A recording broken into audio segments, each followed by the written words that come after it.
भाई जरा जेंटलमैन होके मैडम साहब खड़े होंगे ने बहुत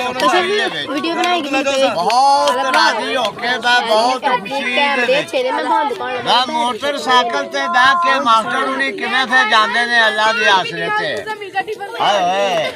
ए गड्डी डीलिंग ते कर रही है ला बांदरी सस ने नूं नूं आख दिता